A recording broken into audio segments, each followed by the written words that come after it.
Salut à tous, c'est Hugo de la chaîne NSS et je sais qu'il y a un tuto qui vous intéresse particulièrement, c'est la colorimétrie. Aujourd'hui, je vous propose un tuto très simple qui va vous faire passer d'une scène on ne peut plus normale à une scène qui pourrait être dans un film d'horreur, tout du moins, on va adapter la colorimétrie pour donner quelque chose de beaucoup plus sinistre, beaucoup plus dark. Pour l'instant, je vous montre la démarche et juste après, je vous montrerai quelques exemples en appliquant la colorimétrie sur différents plans. Premièrement, on va venir créer un calque d'effet puisque en général, quand on fait de la colorimétrie, si on veut appliquer la colorimétrie en question sur plusieurs plans, c'est plus simple de l'appliquer sur un calque d'effet et ensuite d'étendre le calque sur les différents plans. Donc pour ça, vous allez faire un clic droit dans votre panneau projet, vous allez sélectionner nouvel élément et vous sélectionnez calque d'effet. Il va se mettre à la résolution de votre séquence et ensuite vous le glissez déposez juste au-dessus de votre rush et à partir de là, on va pouvoir commencer. Dans votre fenêtre effet, vous allez venir chercher l'effet couleur lumétrie que vous glissez déposez donc sur votre calque d'effet et on va commencer par les corrections de base. Alors pour chaque paramètre, je vais vous expliquer pourquoi je choisis de le modifier. Vous allez rapidement voir l'image qui va changer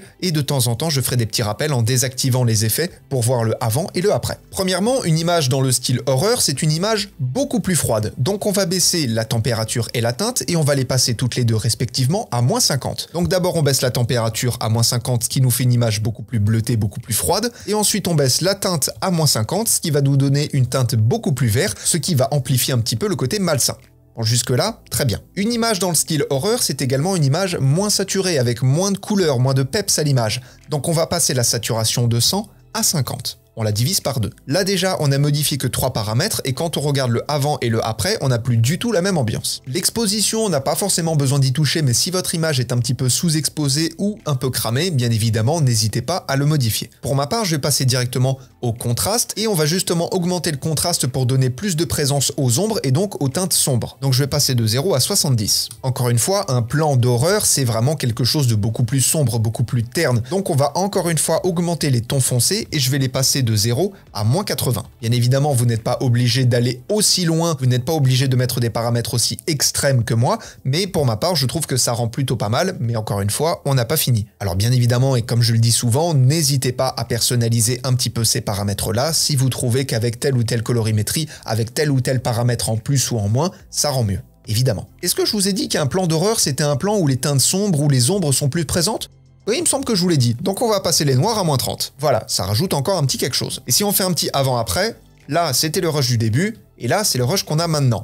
Encore une fois, c'est plus du tout la même ambiance. Et encore là, on a un éclairage qui est quand même relativement soft. Imaginez si on avait eu quelque chose de beaucoup plus contrasté, ou encore même si on rajoutait du maquillage ou des effets dans les yeux pour faire les yeux blancs, etc.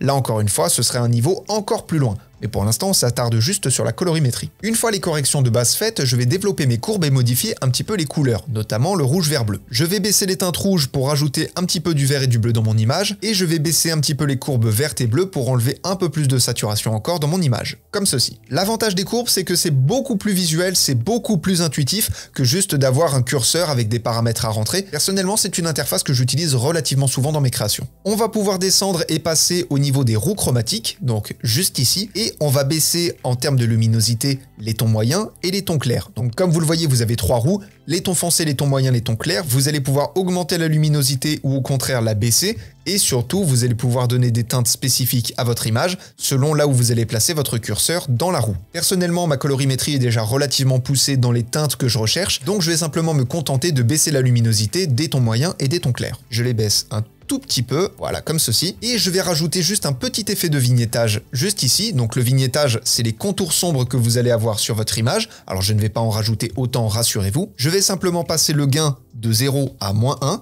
Alors bien évidemment, quand vous allez vers le négatif, ça vous fait un vignettage sombre. Et quand vous allez dans le positif, ça vous fait un vignettage clair.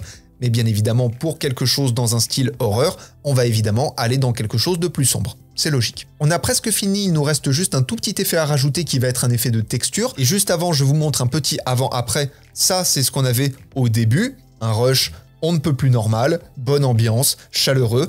Et là, pour le coup, on a quelque chose de beaucoup plus froid et même l'expression de la personne a l'air déjà beaucoup plus dure, beaucoup plus ferme. Personnellement, je trouve que le résultat est très intéressant. Pour le petit effet à rajouter, vous allez sélectionner vos calques et les lever d'une piste dans votre timeline, puis vous allez dupliquer le plan et le placer juste en dessous. Comme ça, vous avez le calque d'effet et 2 plans. Et ensuite, dans votre fenêtre effet, vous allez venir chercher l'effet estampage. Vous allez le glisser-déposer sur la deuxième piste, donc juste ici. L'estampage, ça va vous faire un décalage des différentes couches de votre image, donc et de luminance et de couleur, mais en l'occurrence, on va surtout s'en servir pour faire de la texture. Je vais passer la hauteur de mon estampage de 1 à 3, donc c'est-à-dire le décalage, et ensuite je vais passer le mode de fusion de normal à incrusté, ce qui fait que là on va avoir une texture visuelle beaucoup plus prononcée, on va avoir ce qu'on appelle une clarté dans l'image qui va être beaucoup plus forte, et on le voit d'ailleurs très bien si je cache l'effet. Ça, c'est le rush de base, donc on a quelque chose de relativement lisse. Et là, c'est le rush avec l'effet estampage en plus, on a quelque chose de beaucoup plus rêche. Et personnellement, je trouve que ça rajoute un petit quelque chose à l'image. Voilà, c'est tout pour notre effet. Donc pour vous rappeler, ça, c'est ce qu'on avait à la base, et ça, c'est ce qu'on a maintenant. Et comme je vous l'ai dit, je vous mets en même temps que je parle quelques plans à l'image avec un avant et un après pour voir la différence entre les deux. Et comme vous le voyez rapidement, juste en modifiant quelques paramètres dans l'effet couleur lumétrie, on arrive à quelque chose qui est quand même très intéressant en termes de storytelling. Voilà, c'est tout pour ce tuto. N'hésitez pas à me dire si vous avez des idées ou des envies au niveau de la colorimétrie. Je me ferai un plaisir de noter toutes les idées et de vous proposer des tutos qui vous intéressent. Et en attendant les prochains tutos justement, apprenez, utilisez et progressez dans vos montages.